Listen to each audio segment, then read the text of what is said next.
अधिकतर क्रिप्टो प्रेमियों को ये परेशानी नहीं है कि बिटकॉइन नीचे जा रहा है। ये तो हमें अक्टूबर में ही पता चल गया था जब से हमने 50 वीक्स मूविंग एवरेज तोड़ा था। परेशानी है कि S&P 500 लगातार ऑल टाइम हाई बना था। बुद्धिजीवी कंपैरिजन कर रहे हैं कि बिटकॉइन जो है वो अपना सेफ हेवेंस का तमगा खो चुका है। S&P ऊपर जा रहा है, बिटकॉइन 16% गिरा है। जहां एक तरफ S&P 500 रिकॉर्ड ब्रेक करता जा रहा है, बिटकॉइन का ड्रॉप पिछले 2 हफ्तों में लोगों की आईब्रोज रेज कर रहा है। इंस्टीट्यूशनल फंड डंप कर रहे हैं। इंस्टीट्यूशनल फंड जो है वो डंपिंग से बिटकॉइन पर सीरियस प्रेशर डाल रहे हैं। मुझे एक चीज समझ नहीं आ, जब ये दिन की तरह क्लियर है कि S&P 500 बूम नहीं कर रहा है, और अगर ये स्लाइड शो आप 2 मिनट का देख लेंगे तो आपकी आंखें खुल जाएंगी कि दुनिया को आप किस दृष्टिकोण से देखते हैं और वास्तव में दुनिया क्या है। $1 ट्रिलियन पिवट जो है S&P 500 में, वो AI के कारण आया है। Is not a financial advice, I am not a registered financial advisor, but ये वीडियो सिर्फ एजुकेशन पर्पस है। ये चार्ट देखिए, remove AI and the S&P 500 rally disappears. Yes, AI winner index. S&P 500 में 17 ऐसे स्टॉक्स हैं जो AI स्टॉक्स हैं। उनकी गति देखिए, हरी लाइन है S&P excluding AI enabler index, वो 2026 के निचले स्तर पर है इस समय। एक और स्लाइड दिखाता हूं। Half of the market is tied to AI. Nearly half of S&P 500 is in terms of market cap. ऐसा नहीं कि 250 स्टॉक्स, आधी से ज्यादा मार्केट कैप S&P 500 की 48.7% स्पेसिफिकली बोले तो वो AI स्टॉक्स के कारण है। सिर्फ 41 AI रिलेटेड स्टॉक्स अब पूरे S&P 500 का 48% है। चैट जीपीटी की लॉन्च के बाद, अगर आप चैट जीपीटी की लॉन्च के समय देखेंगे तो AI index was 30%, in fact 26% of S&P 500. What the S&P 500 looks like without AI. The S&P 493 reality. The AI leader Magnificent 7 को हटा दें तो S&P 493, मैं 17 स्टॉक्स नहीं, यहां पे सिर्फ 7 स्टॉक्स की बात कर रहा हूं।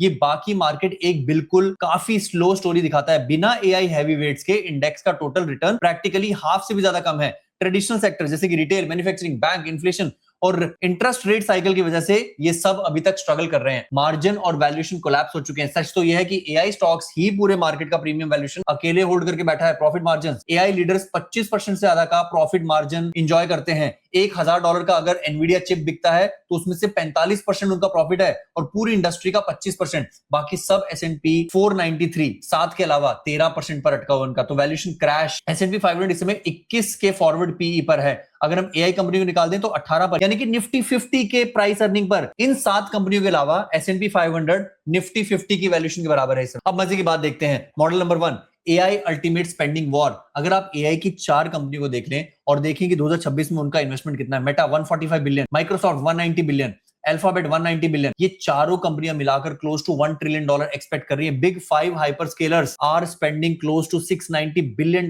इन 2026 अलोन। ये स्पेंडिंग पिछले साल के मुकाबले कई गुना ज्यादा हो चुकी है। और सबसे बड़ा बेनिफिशियरी हार्डवेयर, AI इंफ्रा जैसे कि कंपनियां Nvidia, SMCI, Vertiv, SanDisk, AMD, Intel etcetera etcetera, और ये सारी कंपनियां S&P का हिस्सा हैं। और क्योंकि इनको इस इंफ्रा इन्वेस्टमेंट से फायदा हो रहा है, चिप्स, स्टोरेज, सेमीकंडक्टर, इसलिए उनकी वैल्यूएशन छप्पर फाड़ कर बाहर निकल रही है। इसलिए मैंने पहली स्लाइड में बोला फॉरगेट अबाउट मैग 7। अगर हम AI कंपनियों की ग्रोथ को हटा दें तो S&P 500 अपने स्टार्टिंग ऑफ द ईयर से भी नीचे ट्रेड कर रहा है। Model number 2, AI is the only growth story left. ये दुर्भाग्यपूर्ण बात है। 40% ऑफ 2026 के EPS अर्निंग पर शेयर की जो ग्रोथ है उसका 40% सिर्फ AI की वजह से है। The engine of S&P 500। Goldman Sachs ने कहा है कि S&P 500 की अर्निंग्स पर EPS में जो टोटल ग्रोथ आई है उसका 40% AI इन्वेस्टमेंट्स के थ्रू ड्राइव होगा। बाकी नॉन AI कंपनीज की अर्निंग के मामले में ब्रॉडली स्ट्रगल कर रही हैं। अब है सबसे बड़ा number, this is just the foundation. $7.6 trillion estimated aggregated capex till 2031। और ये वो क्रिप्टो के हवाई किलो वाली वैल्यूएशन नहीं है, ये स्पेंड असल में हो रहा है। ये बड़ी कंपनियां असल में AI इंफ्रास्ट्रक्चर पर इन्वेस्टमेंट कर रही हैं क्योंकि इनके बिजनेस मॉडल पिवट हो रहे हैं AI की तरफ, तो इनको इन्वेस्ट करना पड़ेगा।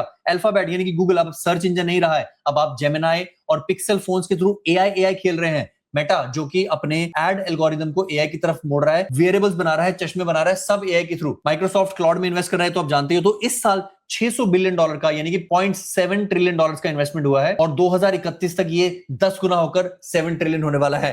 गोल्डमैन सैक्स का कहना है कि अगले 5 सालों में डेटा सेंटर, कंप्यूट चिप्स और पावर इंफ्रास्ट्रक्चर को मिलाकर ये इन्वेस्टमेंट फिजिकल इंफ्रास्ट्रक्चर की रिनोवेशन का मसला है $7.6 ट्रिलियन का। सो समरी ये है कि S&P 500 is no longer a broad economy. S&P 500 America की नब्ज नहीं है, वो केवल 8-10 AI कंपनियों का इंडेक्स है और इस समय S&P 500 पर AI प्रीमियम मिल रहा है। अगर आप इंडेक्स में इन्वेस्ट कर रहे हो तो टेक्निकली आप AI में इन्वेस्ट कर रहे हो। तो इस वीडियो से आपको दो फायदे हुए। एक तो आप ये ब्लेम नहीं करोगे कि यार S&P 500 पंप कर रहा है, कोई भी आपसे पूछेगा तो आप कहोगे नहीं, S&P 500 नहीं पंप कर रहा है, यूएस का AI नैरेटिव पंप कर रहा है, जो कि वो डिजर्व करता है। और दूसरी चीज आप ये बताओगे कि बिटकॉइन S&P के मुकाबले लूज नहीं कर रहा है, क्योंकि बिटकॉइन तो तब से लूज कर रहा है जब से उसने 50 वीक्स मूविंग एवरेज तोड़ा था। ऑल्ट्स अपने ऑल टाइम हाई पर नहीं जाएंगे। रोहित शर्मा ने कहा था $1,03,000 बिटकॉइन का प्राइस था और उस समय से रोहित शर्मा ने ऑल्ट कॉइन से तौबा कर ली थी। केवल बिटकॉइन को संजो के रखा है, क्योंकि बिटकॉइन को हम यहां से नहीं खरीद रहे हैं, बिटकॉइन को हम यहां से खरीद रहे हैं। और वो सारी बातें कि माइक्रो स्ट्रेटजी खरीदना है, नियर प्रोटोकॉल अच्छा है क्या रोहित भाई, AI के क्रिप्टो खरीद लूंगा रोहित भाई, टाओ ताई फलाना ढमकाना नहीं। बिटकॉइन उठेगा, सब उठेंगे। बिटकॉइन कब उठेगा? मिड टर्म इलेक्शन के बाद। और हाँ दोस्तों, इस वीडियो में बताएगी कोई भी बात फाइनेंशियल एडवाइस नहीं है। और हाँ, अगर आप चाहते हो कि भारतीय स्टॉक्स और अमेरिकी स्टॉक्स का अच्छा तगड़ा एनालिसिस आपको मिले, अगर आपको लगता है यूएस स्टॉक्स की रेस में पीछे रह गए हो, तो हमारा स्टॉक एक्स नया नवेला चैनल है, बहुत अच्छा चैनल है। इसमें हम एक के बाद वीडियोस बना रहे हैं। 4 वीडियोस बन चुकी हैं और आएंगी, अगली बार तक आप शायद देखेंगे तो इस पर 10 आ चुकी होंगी। तो फटाफट से इस चैनल को सब्सक्राइब कर लीजिए। ये इसका आइकॉन है, स्टॉक एक्स इसका नाम है। एक हमने और ब्रांड न्यू चैनल खोला है, फैमिली फाइनेंशियल फ्रीडम। आपकी फैमिली को, आपके बच्चों को जल्दी रिटायर करने के लिए, आपके माँ बाप को एक अच्छा रिटायरमेंट सुख देने के लिए, आपकी पूरी फैमिली को फाइनेंशियल फ्रीडम सिखाने के लिए मैंने वीडियो बनाई है। बहुत दिल से बनाता हूं इस पे वीडियोस। ये चैनल भी सब्सक्राइब कर लेना। ये इसका थंबनेल है, फैमिली फाइनेंशियल फ्रीडम। ये दो हमारे ब्रांड न्यू चैनल्स हैं, प्लीज फॉलो करना। मुझसे अगर थोड़ा सा और नजदीक जुड़ना चाहते हो, मेरी कमेंट्री सारा दिन सुनना चाहते हो टेलीग्राम पर मुफ्त में, तो crypto millionaire by Rohit Sharma Telegram channel भी है। ये फोटो देख लेना उस पर, कहीं किसी बहरूपिया को मत ज्वाइन कर लेना, या फिर लिंक डिस्क्रिप्शन में दे रखा है। इस टेलीग्राम को प्राप्त करके आपको दिन की अपडेट मिलती रहेगी, क्या क्या कंटेंट आ रहा है, क्या क्या मार्केट में अपडेट आ रही है, क्या रूमर आ रहे हैं। क्योंकि जैसे अभी हमने आपकी आंखों से पर्दा उठाया, S&P 500 बूम नहीं कर रहा है दोस्त, AI is the only thing that is driving S&P 500। Video को लाइक कीजिए, ज्यादा से ज्यादा दोस्तों के साथ शेयर कीजिए, अपना ख्याल रखिए, अपने माता पिता का ख्याल रखिए। और हाँ, अगर मुझसे बात करनी है तो पेट्रियन के थ्रू जुड़िए। पेट्रियन का लिंक भी डिस्क्रिप्शन में दे रखा है। यहाँ पर मैं लगातार लोगों से बात करता हूँ, अपने विचार देता हूँ, उनको हाथ पकड़कर चीजें सिखाता हूँ। तो see on Patreon, crypto millionaire by Rohit Sharma. धन्यवाद, जय हिंद।